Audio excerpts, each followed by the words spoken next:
8वां घंटा, बिना टूटे झुकना। क्या आप कभी ऐसे समय जंबो जेट में सवार रहे हैं जब वह भयंकर तूफान में फंसा हो? उस वक्त आपने सोचा होगा, क्या हम इससे बाहर निकल पाएंगे? इंजीनियरों ने ऐसे तूफानों के बारे में काफी सोच विचार करने के बाद ही ऐसा हवाई जहाज बनाया है जो प्रकृति की शक्तियों के साथ तालमेल बनाते हुए जुझाए। अगली बार यदि आप किसी तूफान में फंसे तो हवाई जहाज के डैनों को देखें। आप दरअसल उन्हें हवा में झुकते हुए देख सकते हैं। इस मामले में आपकी स्थिति कैसी है? उथल पुथल की स्थिति में आपकी प्रतिक्रिया क्या होती है? जब आपका सामना अचानक किसी ज्यादा शक्तिशाली चीज से होता है तो आप कैसा व्यवहार करते हैं? दुर्भाग्य से जब अधिकांश लोगों का सामना किसी बड़ी समस्या से होता है तो वे तनाव आ जाते हैं और अड़ियल रवैया अपना लेते हैं। वे अपनी मुट्ठियां भींच लेते हैं, अपने जबड़े कस लेते हैं और किसी को भी अपने 10 फुट के दायरे में आने की चुनौती देते हैं। अगर आपकी प्रतिक्रियाएं कठोर हैं, तो आपको बेहतर तरीके की जरूरत है। इस घंटे में यह नीति जान लें। दूसरी ओर अगर आप मुश्किल स्थितियों में लचीले रहते हैं और अनुकूलनशील बनने की कला में माहिर हैं, तो आप सही काम कर रहे हैं। बहरहाल, इस अध्याय में लचीले व्यक्ति भी जीवन के तूफानों पर सवारी करने की अपनी योग्यता को ज्यादा निखार सकते हैं और उनसे अपने पक्ष में काम करवाना भी सीख सकते हैं। अनुकूलनशीलता, मुश्किल स्थितियों के अनुसार फौरन ढल जाने की योग्यता विकसित करना बहुत फायदेमंद हो सकता है। कार्नेगी फाउंडेशन के एक अध्ययन से पता चलता है कि किसी बिजनेसमैन की सिर्फ 15% सफलता का श्रेय उसके ज्ञान और तकनीकी कुशलताओं को दिया जा सकता है। ये चीजें अनिवार्य हैं, लेकिन इनका योगदान कम होता है। सबसे महत्वपूर्ण क्या है? शोध में पता चला है कि इंसान की लगभग 85% सफलता नजरिए और लोक व्यवहार की योग्यता से तय होती है। इसमें जबरदस्त लचीलेपन की जरूरत होती है। जो लोग अपने पेशे में शिखर पर पहुंचते हैं वे आमतौर पर लोक व्यवहार में असाधारण रूप से माहिर होते हैं। उनकी योग्यताओं की सूची में मिलनसारिता और अनुकूलनशीलता का स्थान काफी ऊपर होता है। सफल बॉस बनने के लिए भी लचीलेपन की जरूरत होती है। टेक्सास इंस्ट्रूमेंट्स के भूतपूर्व प्रेसिडेंट फ्रेड बुकी ने कहा था, आदेश जारी करने के लिए किसी खास योग्यता की जरूरत नहीं होती। अपने नेतृत्व में काम करने वाले बहुत सारे अधीनस्थ लोगों का अध्ययन करने के लिए सतत अनुशासन की जरूरत होती है।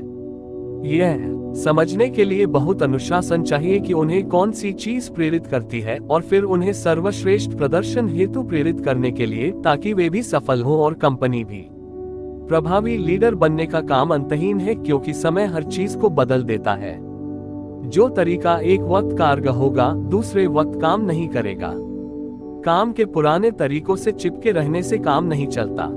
किसी हाईटेक मैगजीन का ताजा अंक उठाकर देख लें, आपको तत्काल बात समझ में आ जाएगी। शोध और विकास की गति इतनी तीव्र है कि कल के प्रोडक्ट्स और तरीके सूर्यास्त से पहले ही पुराने हो जाते हैं। जिस तरह हम नई खोजों से तालमेल बैठाते हैं, उसी तरह लोगों और विधियों के साथ भी बैठाना चाहिए। तत्काल झुकना सीखें और गति के साथ तालमेल बनाना भी। बहरहाल, एक ऐसा क्षेत्र है जिसमें आपको रॉक ऑफ जिब्राल्टर की तरह अडिग रहना चाहिए। आपको कभी व्यक्तिगत आदर्शों या सिद्धांतों के साथ समझौता नहीं करना चाहिए। लचीले निर्णय लेने और अवसरवादी नैतिकता पर चलने में बड़ा फर्क होता है। पेप्सिको के चेयरमैन डोनाल्ड कैंडल कहते हैं, सिर्फ एक ही पैमाना है। एक बार जब आप जाल में फंस जाते हैं तो आप उलझ जाते हैं। अगर आप ऊंचे आदर्श स्थापित नहीं करते तो आप अपने अधीनस्थों से सही काम करने की उम्मीद नहीं कर सकते। आज कई कंपनियां नैतिकता को सर्वोच्च प्राथमिकता देने लगी हैं। मिसाल के तौर पर द रेथियन कंपनी में नैतिकता पालन का एक अलग विभाग है और उसका एक डायरेक्टर भी है। गलत काम, कर्मचारी संबंधी मुश्किल निजी प्रकरण और नैतिक दुविधा के सारे मामले इसी डायरेक्टर के पास जाते हैं। लोगों को आकर्षित करने की कला। प्रभावी लीडर बनने के लिए समान योग्यताओं की ही जरूरत होती है, चाहे ये बिजनेस में हो, स्कूल में हो, सामाजिक क्लब में हो, चर्च में हो या परिवार में ही क्यों न हो। आपके विचार लोगों को जीत लें। इससे पहले आपको लोगों को जीतना होगा। दुनिया की सबसे दमदार अवधारणाओं को भी नजरअंदाज कर दिया जाएगा अगर इन्हें दूसरों से प्रेम करने वाले लोग पेश न करें। बाइबल में बताया गया है कि ईसा मसीह के पास ईश्वर के संदेश के अलावा भी बहुत कुछ था। उनका व्यक्तित्व इतना प्रेमपूर्ण था कि छोटे बच्चे भी उनके आसपास एकत्रित हो जाते थे। लोगों को अपने दृष्टिकोण के प्रति आकर्षित करने की आपकी व्यक्तिगत रणनीति क्या है? क्या ये कठोर नीति है, ये करो वरना, या फिर आपने नेतृत्व करके लोगों को मनचाही मंजिल तक ले जाने की सूक्ष्म कला सीख ली है? दोस्त बनाने और लोगों को प्रभावित करने का रहस्य है सच्चाई का सोता या निरंकुश तानाशाह बनने से बचना। इसके बजाय ये दिखाएं कि आप लचीले और जमीन से जुड़े व्यक्ति हैं, जिसकी दूसरों में सच्ची दिलचस्पी है। वे जहां पर हैं वहीं से शुरू करें। महान मध्ययुगीन दार्शनिक थॉमस एक्विनास लोगों को सिखाने और उनका विश्वास हासिल करने में माहिर थे। उन्होंने सिखाया कि जब आप किसी को अपने दृष्टिकोण तक लाना चाहते हो तो आप उस जगह तक चलकर जाएं, जहां वह व्यक्ति खड़ा है। फिर आप उसका हाथ पकड़ें मानसिक रूप से और उसका मार्गदर्शन करें। एक्विनास का मतलब था कि आप कमरे के दूसरे छोर पर खड़े होकर उस पर बरसे नहीं, आप उसे बेवकूफ न कहें और वहां तक आने का आदेश न दें जहां आप खड़े हैं। आप तो वहीं से शुरू करें जहां वह है और फिर वहीं से काम की शुरुआत करें। लचीला किसे होना चाहिए? आपको। ये तब होता है जब आप उसकी तरफ चलना शुरू करते हैं। चाहे आप नेतृत्व कर रहे हो, सिखा रहे हो या सौदेबाजी कर रहे हो, ये सिद्धांत हर स्थिति में काम करता है। मार्क मैककॉर्मिक ने अपनी ज्ञानवर्धक पुस्तक what they don't teach you eight Harvard business school में समझाया है कि दोनों पक्षों की जीत के लिए सौदेबाजी कैसे की जाए। मैं पहले ही यह पता लगा लेता हूं कि सामने वाला कहां पर खत्म करना चाहेगा, किस बिंदु पर वह सौदा कर लेगा और उसे महसूस होगा कि उसे कुछ मिल रहा है। ये स्थिति वह कितनी दूर तक जाएगा से अलग है। कई बार आप किसी को दीवार तक धकेलने के बाद समझौता कर सकते हैं, लेकिन उस स्थिति में उसका द्वेष आपको हजारों तरीकों से सताता रहेगा। आपका लक्ष्य इस तरह सौदेबाजी करना होना चाहिए ताकि कोई दुर्भावना न रहे, और इसमें लचीलेपन की जरूरत होती है। एक उदाहरण देखें कि इस सिद्धांत का इस्तेमाल एक पिता ने अपने बेटे के साथ किस तरह किया। एक रात 9 बजे पिता ने अपने 4 साल के बेटे से कहा, मैं चाहता हूं कि तुम सोने जाने से पहले अपने खिलौने जगह पर रख दो। लेकिन इससे काम नहीं बना। बच्चे का बहाना था, मैं बहुत थक चुका हूं। तानाशाह बनने के बजाय डैडी फर्श पर बैठ गए। उन्होंने बेटे को अपने घुटनों पर बैठाकर उठाया और कहा, Humpty Dumpty set on a wall, Humpty Dumpty had a great fall, और बच्चा गिर गया। चलिए दोबारा करते हैं, डैडी। उद्धरण चिन्ह। उन्होंने ये बार बार किया। जब डैडी इस खेल को खत्म करने वाले थे तो छोटे बच्चे ने कहा, बस एक बार और। तब तक नहीं जब तक कि तुम अपने खिलौने जगह पर नहीं रख देते। बिना सोचे विचारे बच्चे ने 1.5 मिनट में वह काम कर दिया जिसमें उसे 1 घंटा लग सकता था।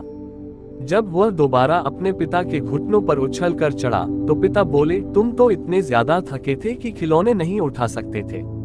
मैं थका तो था, बेटे ने कहा, लेकिन मैं बस यह मजेदार काम करना चाहता था। सबसे महत्वपूर्ण शब्द है हम। जब लोग आपके सुझावों और आदेशों का पालन न करें तो क्रोध में कठोर नीति न अपनाएं। इसके बजाय लचीले बने, सकारात्मक और रचनात्मक नीति को आजमा कर देखें। परिणाम देखकर आप हैरान रह जाएंगे।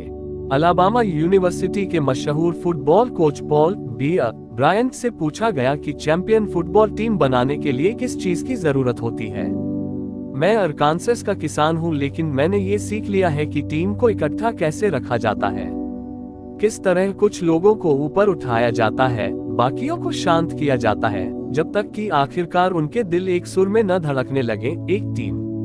मैं बस उन्हें 3 चीजें करने के लिए कहता हूँ। अगर कोई चीज खराब हुई है तो मैंने की है। अगर कोई चीज आधी अच्छी हुई है तो हमने की है। अगर कोई चीज सचमुच अच्छी हुई है तो आपने की है। उद्धरण चिन्ह। फुटबॉल मैच में टीम को जिताने के लिए बस इतना ही काफी है। ब्रायंट जानते थे कि आप शक्तिदायक शब्द है। अटलांटा के एक डिपार्टमेंट स्टोर में कर्मचारी बुलेटिन बोर्ड पर यह साइन बोर्ड लगा था। अंग्रेजी भाषा के 6 सबसे महत्वपूर्ण शब्द हैं। मैं अपनी गलती स्वीकार करता हूँ।